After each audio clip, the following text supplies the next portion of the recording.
Today, we're going to talk about in the headlines, we're going to talk about fraud, waste, and abuse. We'll Mhm. talk about interest rates. We'll talk about some of the actions Trump has taken recently. We'll talk about affordable housing. He's playing offense faster than anyone can play defense, right? Just like Oh, attack, attack, attack, man. But then you just sometimes it's hard. Like you get kind of what he's trying to do. basically, this 22-year-old kid, and that's great. A great thing about youth, right? Asset prices should go up. So you Yes, asset prices, but yeah, rubber meets the road. Asset prices will go up, more demand from tenants, right? Both residential and commercial. Like it's just momentum, right? The tide is rising, right? It floats all ships, right? So with the reconciliation with Elon and Trump, like I'm trying to go back in time when they kind of had their falling out. I actually remember us discussing it like on the show right after it happened. To weekly headlines and Project Pearls. In headlines, we unpack this week's biggest stories and share how they're shaping our own personal wealth building decisions in real time. Then in Project Pearls, we'll pull back the curtain on our real estate deals and share the wins, the challenges, and the learning opportunities. We have a great show today. With me is the Sultan of Smart Money, back from near-death sickness, back from new baby, back from holiday, the holidays. Reed Falday. Doctor, it's good to have you back. How are you today? Good, good. Good to be alive, good to feel normal. Like, anytime you get sick, like our whole family was sick for 9 days. It was awful. The kids all had fevers. We all had fevers. It was just like a zombie fest in here. So like you really appreciate when you just feel normal again, right? When you're just Yeah. not feeling bad. And I'm like, it's good. It's good to be on the other side of it. The worst part of kids is that they get sick a lot and they bring sickness into your house and then everybody gets sick. So yeah. But we just got back from a family trip too from Florida. So it was really nice to just get like that 80 degrees and sunshine and humidity that like we don't get here most of the year, 6 months out of the year. So just I think everyone got a little refreshed from it. So how about you? What's new with you? Oh man, let's see. Yeah, over break, really had two goals. One, to just kick it with the family, do a lot of skiing. So we did Mhm. that. That was nice. Just some downtime. We got a little condo about an hour and a half from here at a little resort town called Sandpoint. So it's super chill. Northern Idaho, and it was good for the family. And my second one was do all my epic year stuff. So plan out my health, family, business, all that stuff, get real intentional about it. It's a nice time of year to really get that crystallized. So, Yeah. ready to hit the ground running this year. It's like, let's go. Yeah. So, Make 2026 count. Make it a good one. yep. Uh, Reed, with our little break here over the holidays, man, the news is just like pouring in. Like Trump is a doer, dude. I don't like to get political. I'm just logical, right? So when I say these things, just know like I'm not attached to one political party. Like I literally don't care. What I care about is, welfare of, you know, my community, welfare of my other US citizens, like the ability for everyone to live a free life. And, those are things that I value. Politics is like, I don't think it matters. So when I'm saying this, like, take this with a grain of salt. This is just how I see things on a logic side. And how I see things on a logic side is like, Trump and Elon are playing chess while the rest everyone else is playing checkers, right? Like Trump is finding workarounds to everything that slowed him down in his first term, and he is handling like moving the needle in so many directions at once, like no one else can keep up, right? And as you mentioned, like this is his strategy, right? Just like I'm gonna do it, and Chaos. then you can sue me, and we can deal with it in court, but I'm just gonna do it anyways first, right? Which for somebody who is constantly in momentum, loves change, loves progress, doesn't like how things have been going with our many parts of our economy, right? And our freedoms. I'm pretty grateful to see all these changes. It's creating a lot of chaos for folks. I mean, I had a buddy who just had his funding cut for his nonprofit organization by 25% on Tuesday this week. And he's thinking about like how many people do I have to, fire or lay off, like, 10, 15 people. And then on Thursday, it got repealed. And now he's like, okay, I don't have to fire anybody, at least right now, right? So it does create a lot of chaos, but I get it. When you got 4 years, you have a plan, you only got 4 years to implement it, right? That's not a lot of time to change this giant machine that it is so resistant to change, right? So you got to get after it, and there's going to be chaos, there's going to be downsides, but you got to, get passionate about what you believe in and execute. So I do appreciate the speed at which he's moving. So, And he's playing offense faster than anyone can play defense, right? Just like oh, attack, attack, attack, man. But then you just sometimes it's hard. Like you get kind of what he's trying to do, like on kind of his a couple of things that are really important to him. And then sometimes he just goes off the rails and says something, and you're just like, oh gosh. Again, not to get political, like I love action. Like action is better than words anyway, right? yeah, Like yeah, who cares what you say? I shouldn't say who cares what you say. Words matter, but at the end of the day, it's what you do, right? It's the change that you yeah. can implement. It's the improvements that you can make. And there's been a lot of good things, definitely. And it'll be interesting. It's still too early to tell like how everything will play out, of course, but it's better than doing nothing because what we have been doing hasn't been working, right? That's where I'm we're working. we're in this situation that we're in. So change was needed, but So today we're going to talk about in the headlines, we're going to talk about fraud, waste, and abuse. We'll mhm. talk about interest rates. We'll talk about some of the actions Trump has taken recently. We'll talk about affordable housing because that directly Big one. relates to real estate significantly. And we'll talk a little bit about maybe, Iran and Greenland as well, if we have time. So um, let's dive in on fraud, waste, and abuse. So I'll kind of like preface this. So over the holiday, this young kid, 23-year-old LDS kid, Nick Shirley, he's been a YouTuber for a while, making videos, and he's been getting more and more into reporting. And he found a guy in Minnesota. I forget what his name is. We can check it. But who's been tracking all this like fraud, waste, and abuse in Minnesota, but nobody's blowing it up. So he just went there with a video camera, made it super tangible for everybody, right? He went to all these basically like daycares, primarily Somalian in Minnesota, that are all shell companies, right? There are no kids there. They're just addresses and they're just collecting checks from the government, right? And then, that was one part of fraud, waste, and abuse. And then just tying that to that, you start looking at the transportation abuse. You start looking at the health services, home care abuse, right? And immediately it just like start looking at this and it's like 900 billion in fraud. 9 billion in Nice. fraud in Minnesota, right? So he just kind of made it tangible for folks. This is stuff that Elon Musk was saying before in Doge, right? And he was afraid to say this stuff because he didn't want to get murdered, right? And so this is taking something that's like a little too esoteric for most of us. Elon saying it, right? You hear some folks say it, but he exposes it with videos that long form video that everybody can watch, everybody understands. It's so obvious when you watch the videos. And now all these whistleblowers in Minnesota, right? Dozens of whistleblowers are coming out and saying, "Yeah, we've known about this for 10 years and we either get fired, we get told to be quiet, right?" And this is all the Trump administration needed, right? To one, send in like Scott Bessent, the Department of Treasury, right, to like start investigating this. Investigating. Yeah. The Department of Justice.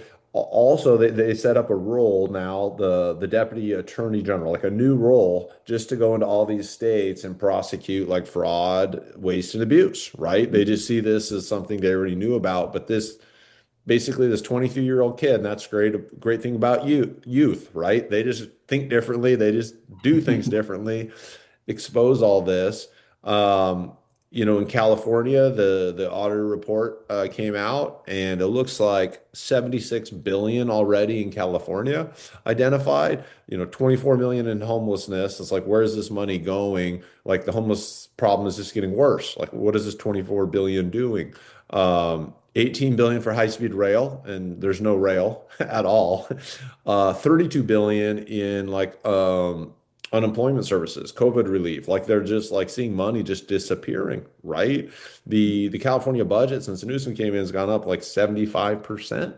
Um, Near 75%. So it's like all this fraud, waste, and abuse. And it's just so cool to see like Nick and then all these other reporters in my state, Washington, finding these things locally in Washington. And kind of the take home here is Americans are seeing this and we're getting really ticked off, right? Because we're paying a ton of taxes. These states are asking for more tax money, right? We're in a deficit.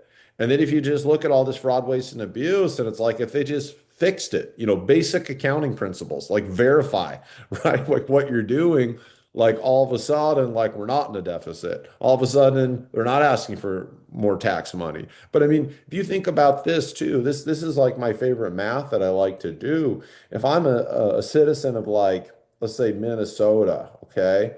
Like the average taxpayer, I think it's around like 13, 14,000 a year, right? So if you take $9 billion, okay, and you divide by 13,000 people, that's okay, 13,000 a year. That's 692,000 people. Okay. So take you getting upset that you're paying taxes, right? And it's just getting blown, evaporated by the government, right? Given to people who aren't working, who aren't doing anything, you're just scamming the government, right? Uh, and multiply that by 692,000 of you who are grinding away every year, working hard, right? Trying to make ends meet. And we're funding this, right? And so I think that's just why it's so infuriating for everybody. Um, and I'm just so grateful that this is getting exposed. Like we've talked about this before, like there are certain things I'm totally game on paying taxes for, but all this stuff is just seems like roads, like schools, fire, police, like I'm happy to pay for that. I value those services, right? But we see all this stuff and we're like, why? Like, what is all this stuff, right? And then to have this actually like clarified, identified, I'm just so grateful that like our gut feelings are being validated here and that we have a group of individuals right now in the government who are committed to like rooting this out and deleting it. What are your thoughts, Reed? Yeah, I mean, I think you did a great job of summarizing it, and sort of the sentiment I think is that, right? The frustration as a taxpayer, pay a lot of taxes, which you're fine with if they're being used in a way that improves your life, your safety, your family's safety, your community. But if it's just getting basically transferred into someone else's pocket or getting wealthier because of it, I mean, that's the frustrating part. And the governing bodies are supposed to protect that from happening, right? Like Yep. if this type of fraud and embezzlement happened within publicly traded companies, right? Like just imagine the prosecution people. It's just like, you invest in a private company, right? And you expect your investments to produce a return because the everyone has a fiduciary responsibility within that company to to Yep. to produce that return for you, to grow the company, to take care of your investment. And so everything is very tight and buttoned up. Like if the same type of fraud, waste, and abuse happened in private companies and your Googles and your Amazon, I mean, they would just go bankrupt, right? With all the lawsuits and everything. And yet, like, we aren't shielded from that within our own government, right? Which is supposed to be. States can't go bankrupt right now, as how it's currently written, right? So they're just expecting like the feds to bail them out, like they can't go bankrupt. 100% agree. And I think the other thing that I look at here is like economies, like our buying power as individuals, right, has gone down. We all know our buying power through inflation in the last 20, 30 years. Everything's more expensive. Our buying power is decreased. I just think about all this fraud, waste, and abuse. And if this money like was kept, right? Let's say we Yeah. didn't pay this 9 billion. Let's say these 672,000 people had kept that money instead of giving it to the state to give away in fraud, waste, and abuse, and then put on airplanes and shipped to Somalia, right? They already found the 700 million in cash, right? That was just going there. Yeah. Crazy. So like if that had stayed in the US, right? What do these people do with that 9 billion? Well, we're primarily a consumer country, right? We're the number one consumer country in the world, right? So that 9 billion, most of it like a significant amount would have been spent on consumer goods, right? Which just rolls the economy, right? Everybody's living better. And then the second piece, it's invested, right? Like you and I like to invest. It's invested in businesses, it's invested in real estate. So you're basically like sucking the life out of our economy, allowing this fraud, waste, and abuse. You're giving to people who don't create utility. They don't create value, right? The whole idea with the economy is it rolls, right?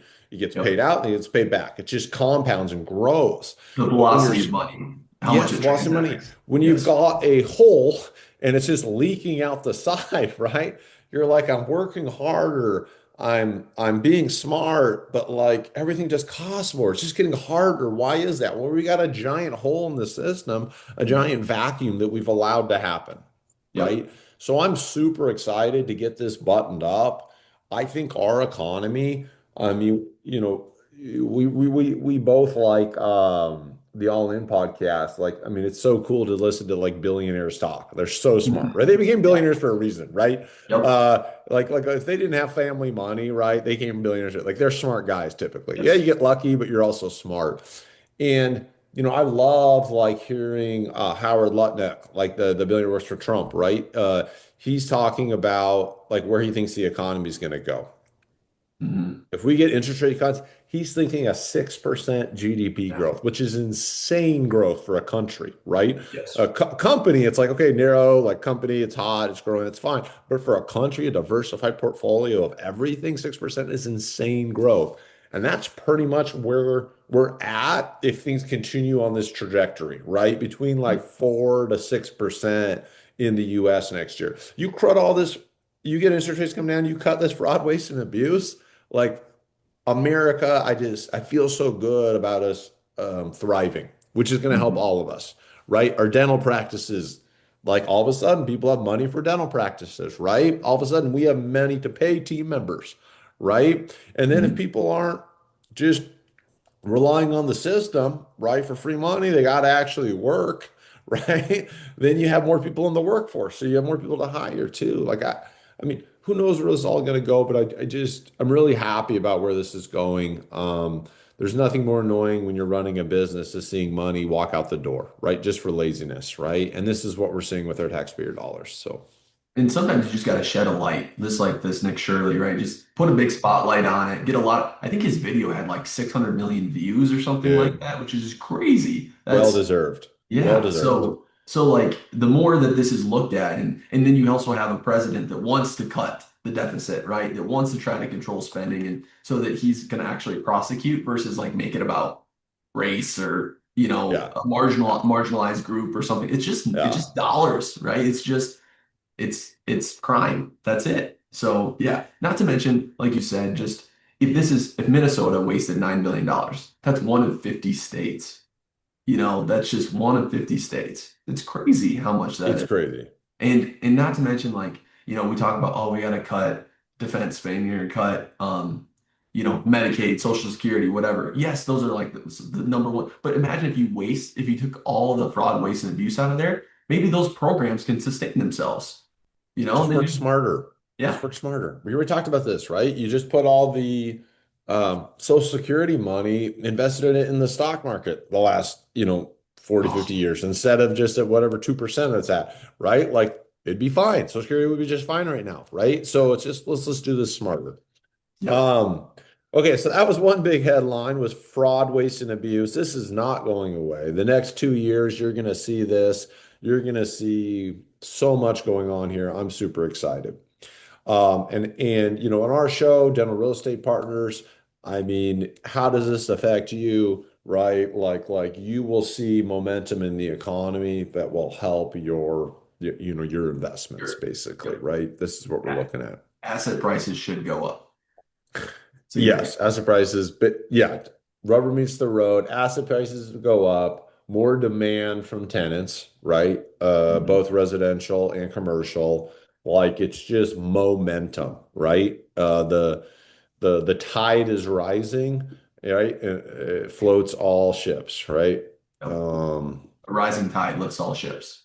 yep. Yep. Okay. The next one, interest rates.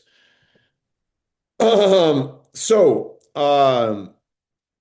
our friend Roshan posted his thoughts as well, it made me just kind of crystallize mine a little bit. I already had the numbers in my head, but it made me just kind of like write down why. So I think rates are going to continue to drop this year.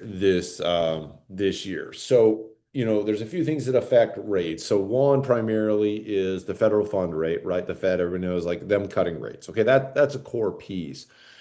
But then somebody's got to be buying these treasuries, and there's got to be demand for that. And that's the bond market. And even though there's been cuts recently, the interest rates haven't really gone down, and that's because the bond market hasn't really been buying US. Okay. And the main reason they haven't been buying US, to my understanding, is because we're in a deficit and it's getting bigger, and we have no clear plan to fix that, right? So one way to do that is to route out fraud, waste, and abuse, right? And continue to increase like uh, U.S. revenue. The best way to do that is increasing GDP, which we already said, like all of a sudden starting to get clear that our trajectory Yep. there is really good. Okay. So if you increase GDP, you're increasing the base through which the US earns its income, right? So Mhm. you'll have more income from the US just by growing, not by raising taxes, keeping things where they're at, right? Um, and then the next piece there, so that's one piece. The next piece is we know Trump just in general wants to cut interest rates, right? In my brain, if he could do it with a magic wand today, he'd probably cut them by 1% if you just gave him the power today, right? And like intention becomes reality for Trump. Okay, so he's going to try it a bunch of different ways. So we have Jerome Powell, who, he's out in May. Someone else new is in. There's a committee that decides that, but Trump's going to try to get his guy in there. He's already got a few guys in there. So that's one way. Another thing is like this Jerome Powell thing. I mean, they've spent $2.5 billion on the building, the Fed building, on the remodel. 2.5. They're $1 billion over budget. Okay. I mean, it's pretty simple waste right there, right? To be over budget that much. And so Yep. I, I'm not sure if it's going to happen, but he has like precedent to like potentially they have the leverage to boot Jerome earlier. Okay. So you may see him getting replaced earlier. And then Trump's also like, hey, look, we can't control the Fed. We'll work on it, but what can we control? Right. So Scott Bessent at the Treasury has been trying to reduce admin costs and restrictions on banks, right? They think that's going to cut, 20 basis points, like 25 basis points. And then for like residential specifically, Fannie Mae, Freddie Mac have all this cash on their balance sheet, right? And so what Trump's saying, hey, take all that 200 billion in cash, buy up these mortgages. Okay. If you buy up these mortgages, prices are that'll drop interest rates for residential. Yeah. Specifically, they'd be buying like mortgage-backed securities, right? Yes. Right. Yeah. Okay. Specifically. You got it. So just So like Treasury, because it creates a demand, it's going to drive down yield, which yes. ultimately lowers mortgages. Yep, I'm Yep. with you. So you've got a president who we know is an action taker and doesn't give a crap what the rules are. He's going to figure out some way to do it, right? And then here are some examples of the way he's doing it, right? So and then you've got the Fed projections that they're going to cut rates this year too. Like internally, they're saying they're going to cut rates. So you got all these forces saying like rates are dropping. Um,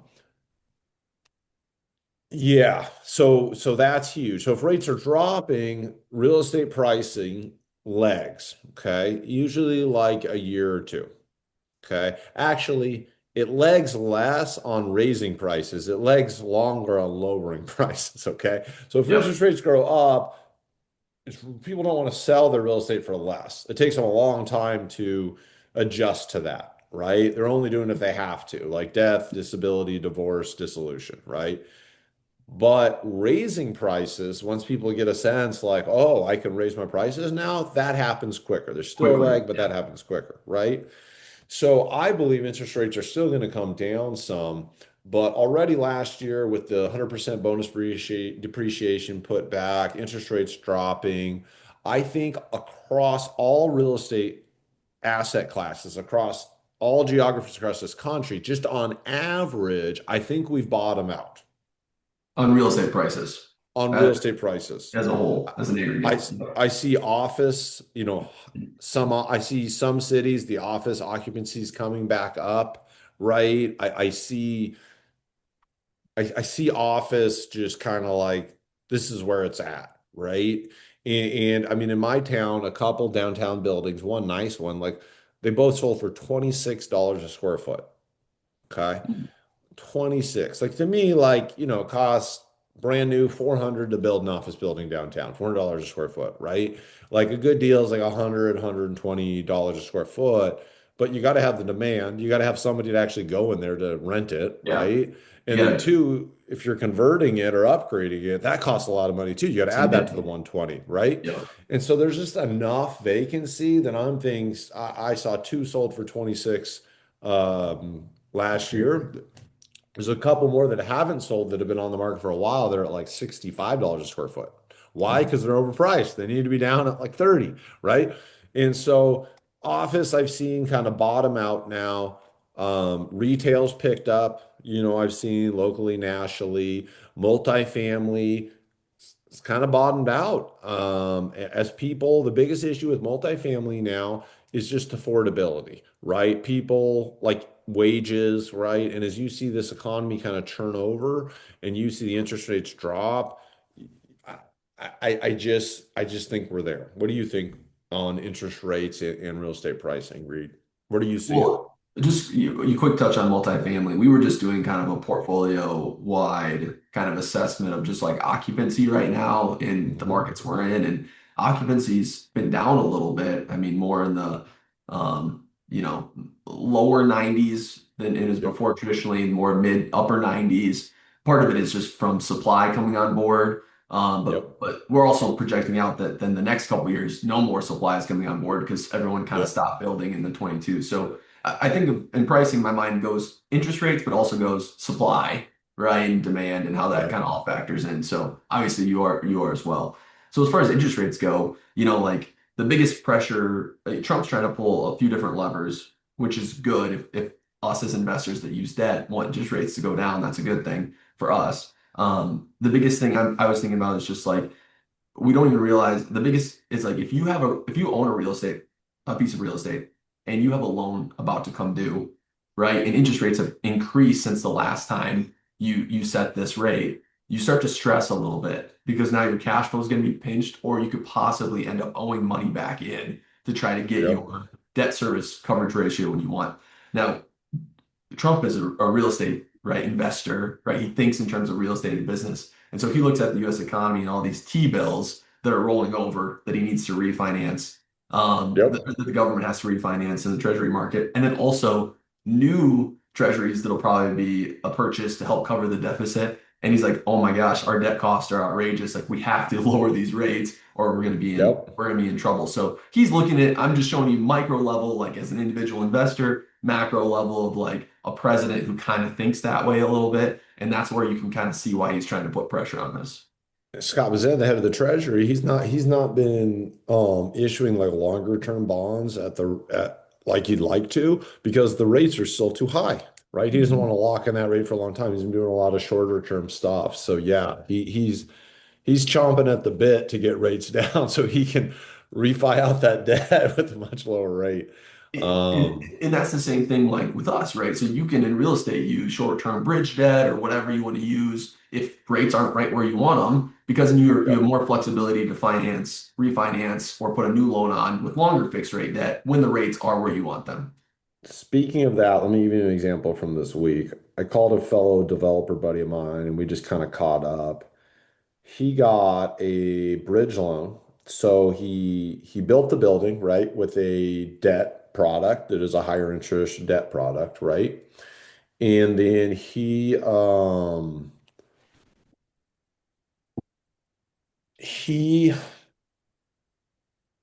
got a bridge loan. So building is not finished. He paid, so usually like if you're getting a loan before a building is finished and refied, like a construction loan with like a debt fund, you're typically paying like 2 to 3 points, like 200, 300 basis points in fees. Okay, Yikes. which is much more than a bank, right? A bank's Yep. usually around 1%. And then the interest rate here, your interest rate for like a refi loan with the bank is typically like 3% above the 5-year treasury, or if you get a good deal, 2.5% above the 5-year treasury. Okay. He got 2.5% above the 5-year treasury, 75% fee, 75 basis point fee. So he basically got like a very competitive bank, like local bank, like stabilized loan, like Mhm. terms for a bridge loan Hmm. Yeah. with the Very debt interesting. fund, with the debt fund who demand higher returns because their investors want good returns, right? So How? what are we seeing? We're seeing like rates are dropping, Mhm. right? Like actual rates. It's there's lots of different debt out there, right? It's not just like your normal bank rate, the bank rate that depends on the federal funds rate, that depends on bond buyers, depends on the 5-year treasury, 10-year treasury, right? That there's other um types of lending out there that add a large margin to those base rates. And I'm seeing those margins compressed, like these people are ready to play ball. Yeah, and even so, like a lot of my dental friends, right? We've been discussing just like refinancing student loans right now too. Like if you have a blended rate of 6% or something with your Fed loans, and you just kind of been leaving them because if you're a 2019, 2020 grad like I am, you went right into COVID, everything went into forbearance, and so you didn't pay as much on your loans. But right now, like you can refinance some of your student loans under 5%, and that's probably just going Oh, to improve. And I yeah. know people did it during COVID times in the threes, right? That was Yep. smart to Yep. do it That'd be then. nice. Yeah, but that was the whole like at the time Biden was discussing like debt forgiveness. So you're kind of like, should we play this out a little bit? You know, how long is Yes, that yes. go? I remember people are like, "Oh, I'm not going to refi. Biden might forgive it." Yes. Yeah, Yeah. But and my point yeah, is, yeah, there's competitive rates right now. Even when I'm looking at, a practice loan or refinance, like they're in the low fives, under five sometimes right now. That's a unique benefit of being a dentist, right? We yeah. get some of those competitive rates. But yes, I'm seeing that as well. Pressure on rates You're seeing on sub the five retail now, side. which Yeah. is great. Yeah. So yeah, momentum's there, right? And so for you, if you're listening, like now is the time to buy, and rates are fine right now. And then if you're betting it, when you're strategic, you're not going to make money without risk, right? And you just got to be smart most of the time. You got to be right a majority of the time, not all the time. Yep. Okay. So you have to formulate a thesis on what's happening, and then you have to be willing to take the risk to execute the thesis. If you don't take that risk, you are going to get average returns, right? That is Mhm. what you're going to get. You're going to get stock market like returns, whatever, 8% a year, right? That is what you're going to get.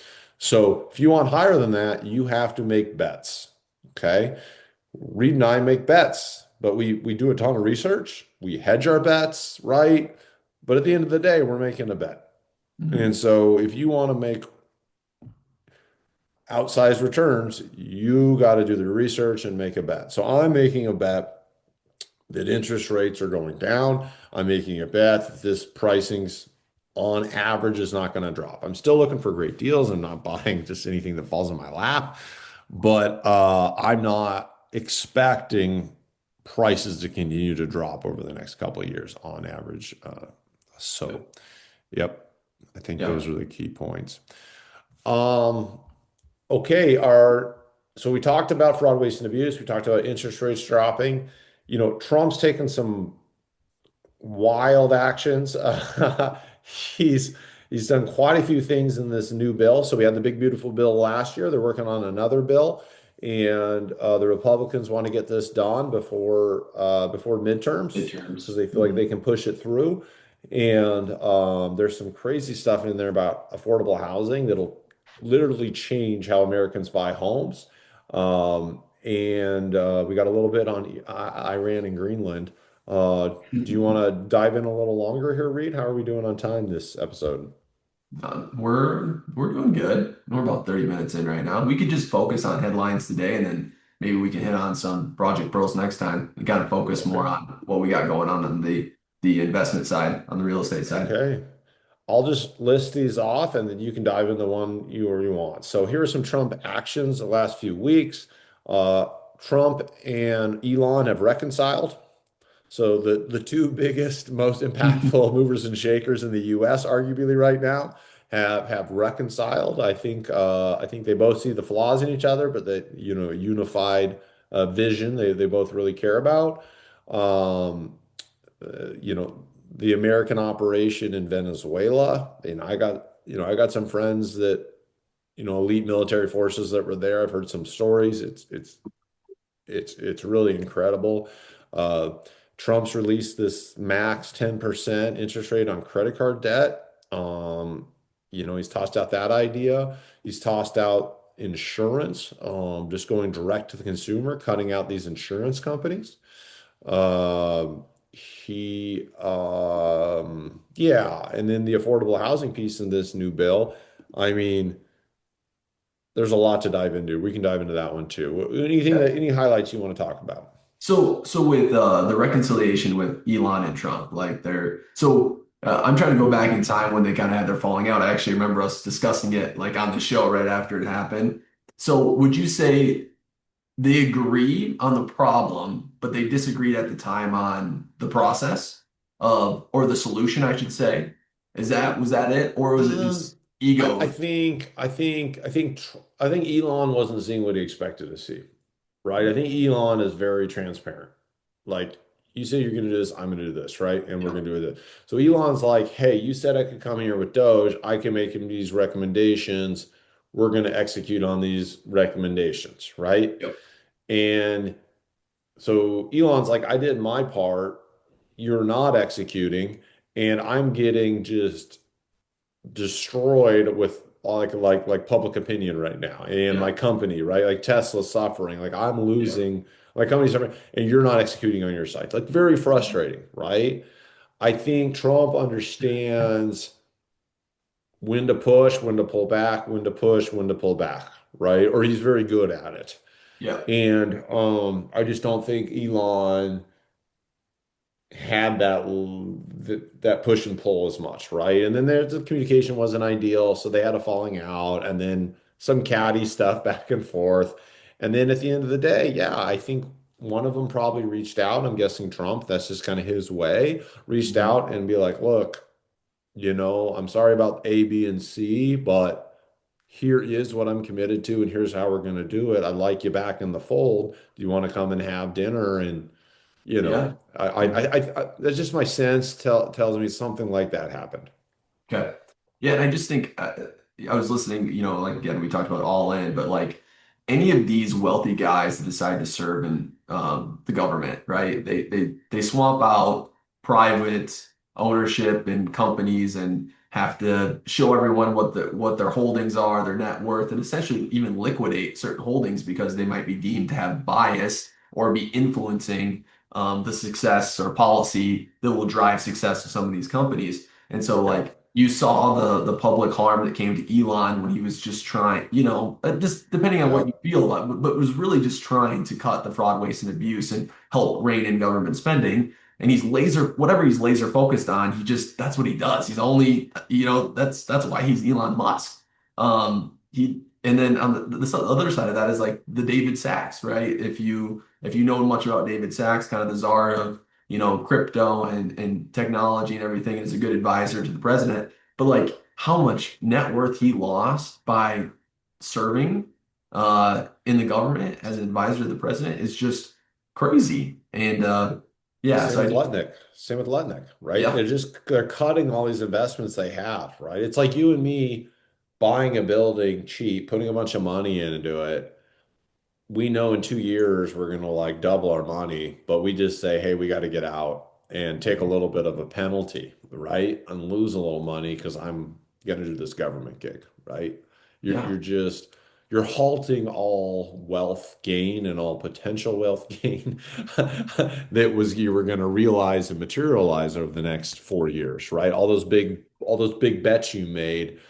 Um, you're just saying, hey, I'd rather focus on serving our country and I'm not going to receive benefit from those. Which is funny because, the Congress can still do the stock. investing, right? And I just saw, I think the DOJ is going to investigate Pelosi and like two more, launch Oh an wow. investigation because their returns were so astronomical that it's like, It- look, you couldn't produce that without some kind of insider knowledge. yeah, It's yeah, couldn't. It's yeah, not yeah. possible. And a lot of things they invest in are like things that they vote money for, right? Yep. Like defense spending or something, right? And so I don't know what's illegal and what's not illegal, but they are launching those. So, That's good. That's good to hear. Um, yeah, I don't, to tell you the truth, I cannot comment anything really on Venezuela other than like headline stuff. So, what the driving force was for that operation, what was obviously I heard the outcome was successful and that there was no American lives lost, like it was very precise, but I don't really know much about, so multiple things motivated them. here. So Venezuela, multiple things. So like one, like on the soft side, like empathy, right? Just a bunch of like human rights violations, right? So you're like, okay, that sucks. But there's human rights violations lots of places. Um, Two is all the drugs. Like Trump declared a war on drugs, right? And Maduro was not playing nice. I mean, Trump had I believe he stated this that he has evidence that Maduro's a drug dealer, right? So drugs are coming from Maduro's things. So that's another piece, right? So that ticked him off. But then like security in our hemisphere, like Rubio, defense secretary keeps mentioning that like this is like Western US, like all these terrorist folks like Iran, Russia, they're all using the Venezuela as like their home base, right? For Mhm. this Western, like he's not tolerating that either, right? Yep. And so yeah, so like all of those like combined, like it's like enough's enough. And so we launched this very complex military. I mean, it was a dogfight. We got shot out a lot and people got injured. I mean, it was not as clean as it just from talking to people who I know in the armed services and the special forces. It was not as clean as To make it out to be. they make it out to be. No Yep. one died, so it was good. But I mean, it was a dogfight, right, in Yep. some areas. So amazing execution, regardless. But like, hey, this is hard stuff. And and then Iran is already fed up, right? And Iran's already fed up. One of Iran's main banks goes bankrupt. Inflation jumps. They run out of water in Tehran, and then they see us do this to Madero, right? And so, like in general, what I've seen coming out of Iran is like, hey, we as a people, like through like grassroots, like we are peace-loving people. We want our country back. We love you, Israel. We love you, America, because they've seen these two countries take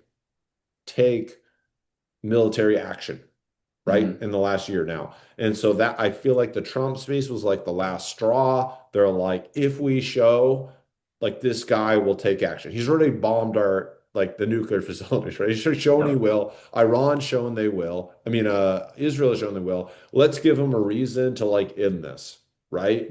And so yeah, so you're seeing this happen over there in Iran and just from personally, like I know people, a lot of people from Iran, right? Persian, like friends, my neighbor across the street, she was married into that. Like her family was married into the royal family. Like they had everything confiscated, had to flee to the US. Like you hear these stories, you feel for these folks.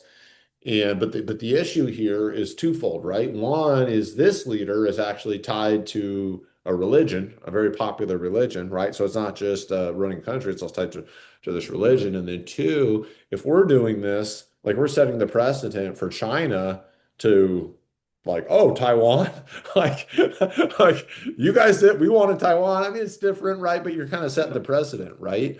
So I think it'll be interesting on a global level. But usually global issues like this create like drops in the economy, like but I Yeah. what I'm Because of the seeing uncertainty. but I'm seeing is the opposite, right? It's like Trump saying, yeah, we went into Venezuela, but we're not going to spend a bunch of money. We're going to occupy and we're utilizing this oil, right? Venezuela wins, we win. So he's trying to create like an economic boom based off of these things, which is very different than how it's been done historically. Yeah, because that's always at the forefront of his mind, really, is economy, national security. I mean, like, and if he can combine the two and make two different wins, right? And then I mean, that's what you want is to create as many win-wins as you can. And it's kind of the whole like, I mean, depending on how you like this phrase, it's like walk softly, carry a big stick, right? Have you heard that before? Teddy. That's Yeah, Teddy Teddy. Roosevelt. Yeah, I Yeah, love Teddy. Yeah, yeah. super smart. Yeah, it's kind of got those vibes, right? Like, is if you do what you say you're gonna do, then people are Yeah. like, he's gonna do what he said he's gonna do. He That's doesn't get powerful. he doesn't get fired up when you hear him talk about these things too either, right? He's like, well, Columbia should probably listen. That's how he says it, right?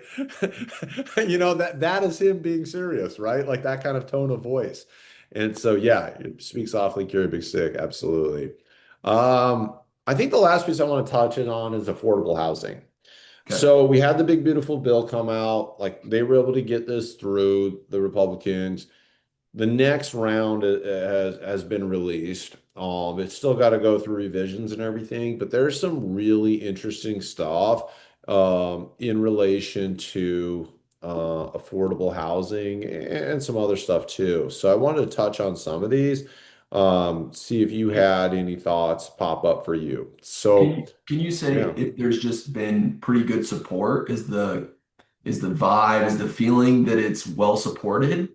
There's the most again, I'm logical. Like Republicans and Democrats typically value loyalty over their own belief system, right? So you'll have, like what I've seen, this is just my opinion, you'll see like 95% of them will vote with their party, even if they're Yeah, maybe not 100% there, right? There's only usually like, I don't know, five, three to ten five percent swing. defectors who are gonna like do what they're gonna do, right? Because Yep. they believe it, right? So, um, so even if the Democrats agree with this, th- they don't want to.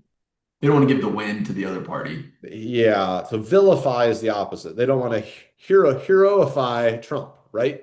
So they have to be careful how they do these things. Okay, but the first one is a new loan payment program, zero to low down payment option through the Federal Housing Administration. So basically, we've already got some good loans in place, first time home buyer. He wants to make those even better. Okay. Like just literally pave the way for people to get out of renting into buying. So like the average first time home buyer, what was it? 23, 24 years old. Now it's like, I forget, 37, 39 years old, right? Massive gap, right? We're talking like a 14, 15-year difference, which is huge.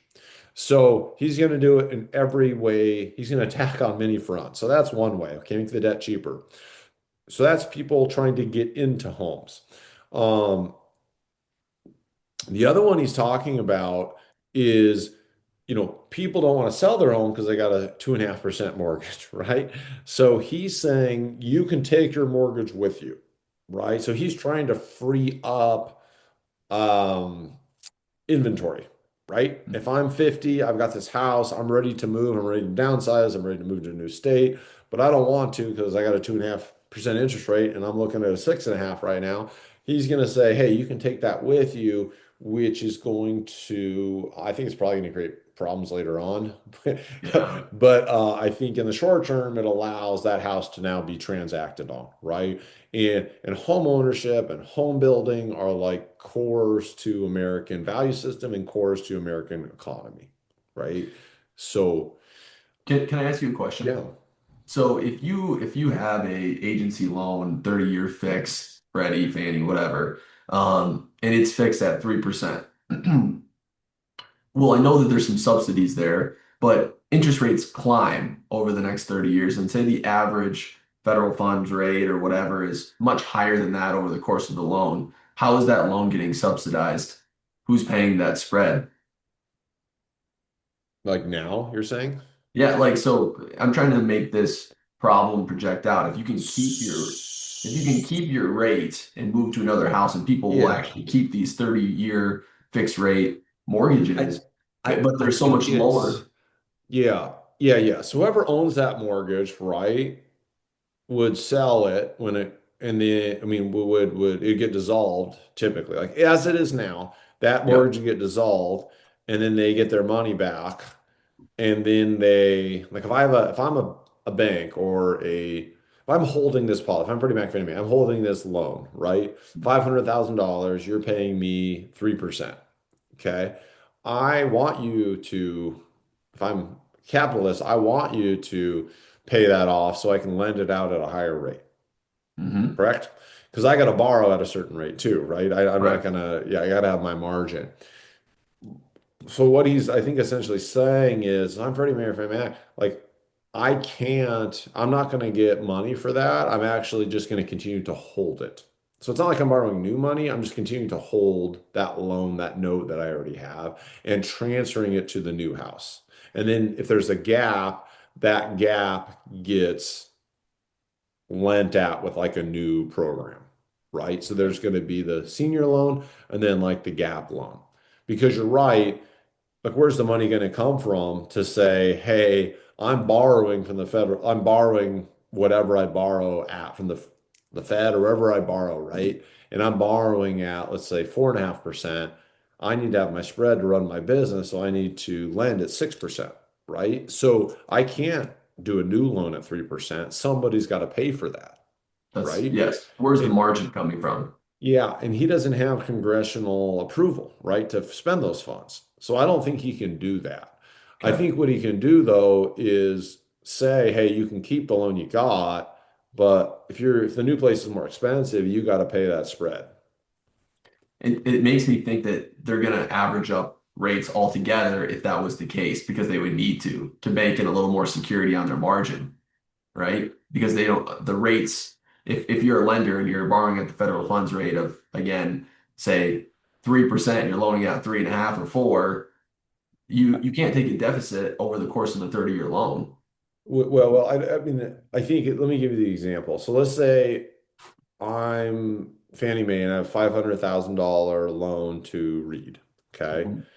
Reed goes and buys a house, wants to go into a new house that is twice as big as his first one. Okay. You keep that $500,000 at 3%. Yep. But for your new house, for your new loan, you're going to need another $500,000 loan at 6% or whatever their new program is. I Got got it? you. So you have Yep. two loans.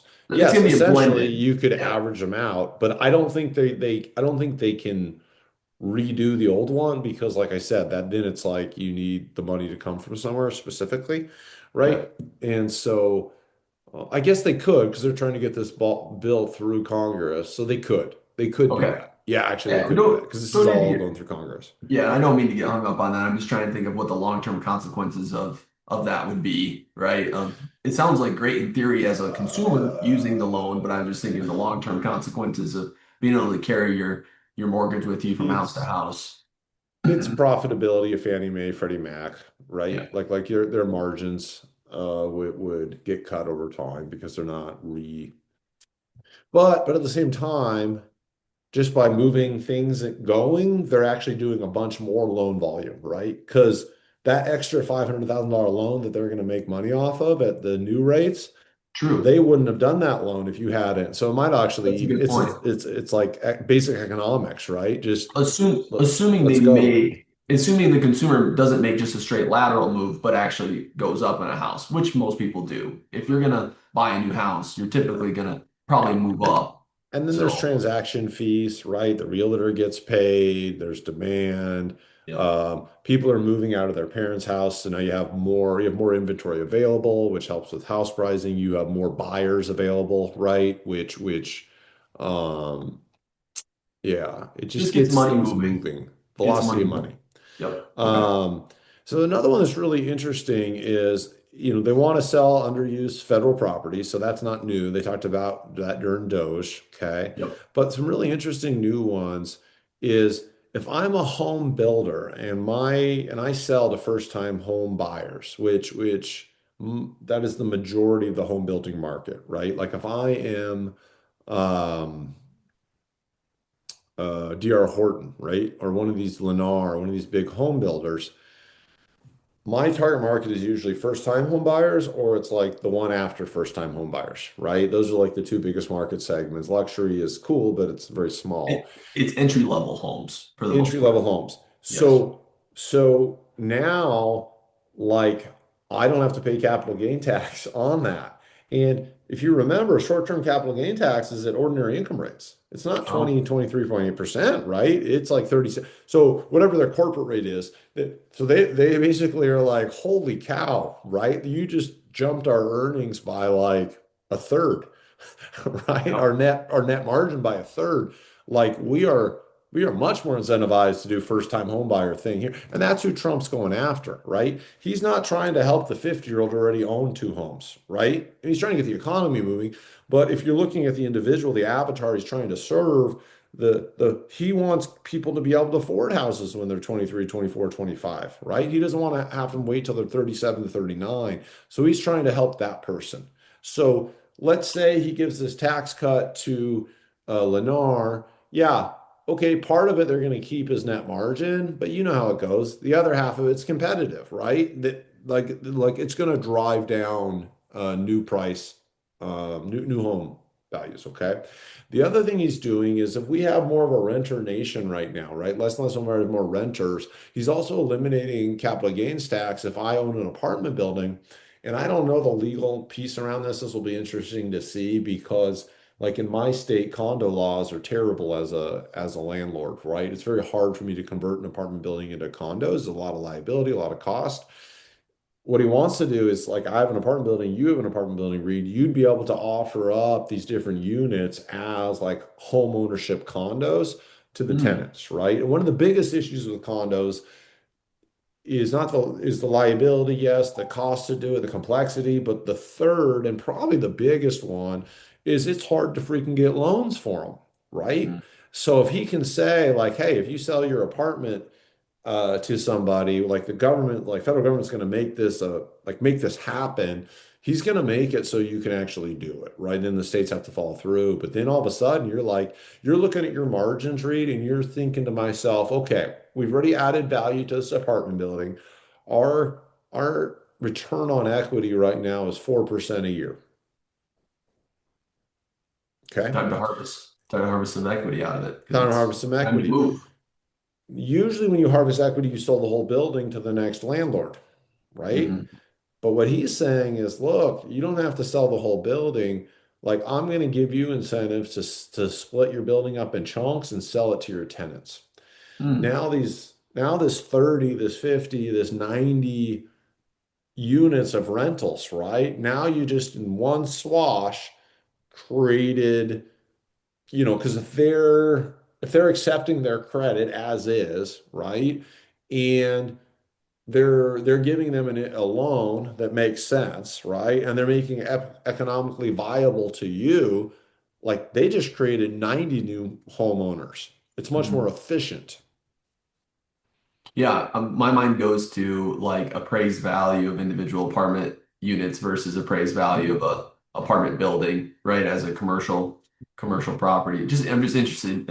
I know it hasn't happened yet, but that's where my mind goes to is shifts from like, cap rates, maximizing NOI to what can I get per unit if I sold, you It's know? usually pretty close, just like today's numbers, right? It's pretty close. And then if they make it legally possible and liability, right? And then they create some sort of tax incentive, it just makes more sense, right? Because basically, I think what's going to happen is if they can remove the barriers, then you're like, okay, I can sell this for, you know, let's say on my new construction, I don't know, 270 a square foot. Okay.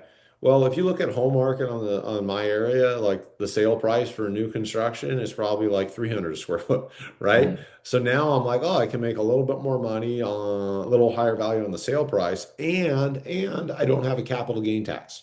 Yeah, that's the big thing. I mean, and in chunks too. Yeah. Yeah, that's interesting. That'll really change a lot of investors' I mean, strategy you and potentially. I mean, freedom. If we don't have a capital gain tax, right? Then you can sell it, get a little bit extra money and do whatever the heck you want. Yeah. People are gonna be like, Anyway, so this is where I see him going with this. And the last piece of that is all these tax protected accounts, HSA, 401k, Roth IRA, traditional IRA. He also wants, some of them have some money you can put as time down on a house. I forget, like Roth was like 10,000 bucks, but I think he wants to increase that. So it's saying, hey, if you have some money in savings, you're 28, you've been putting money in your 401k, like he wants you to be able to say, hey, instead of just putting it in stocks and keeping it in stocks, I can take that 100 grand now before I'm 65, put it into a house, another type of investment that spurs the economy, um, as well. So This is just a quick stat, but the median home owner has wealth of roughly, or net worth of roughly 400 to 430,000. The median renter, his wealth is usually around 10,000.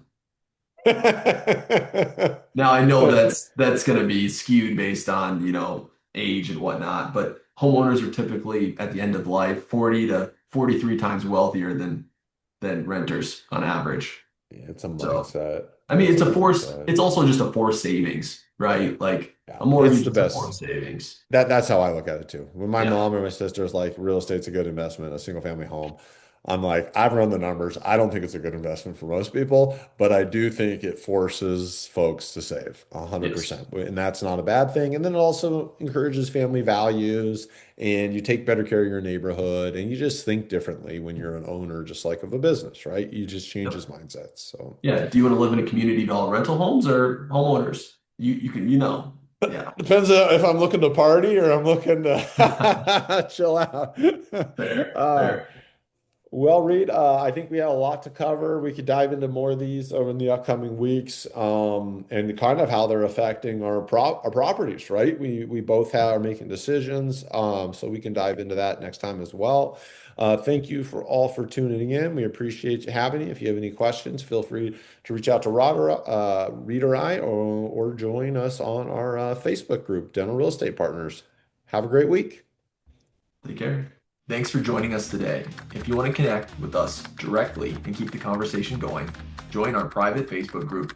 We'd love to have you in the discussion. If you want to see or listen to any of our other shows, you can find them on our YouTube channel by searching Dental Real Estate Partners. Or if you prefer to listen in podcast format, look for us on your favorite podcast app or streaming platform. Content from Dental Real Estate Partners is for informational purposes only and should not be considered financial, legal, or investment advice. All investments carry risk. Past performance does not guarantee future results. Always consult a qualified professional. Dental Real Estate Partners is not responsible for outcomes from actions taken based on this content.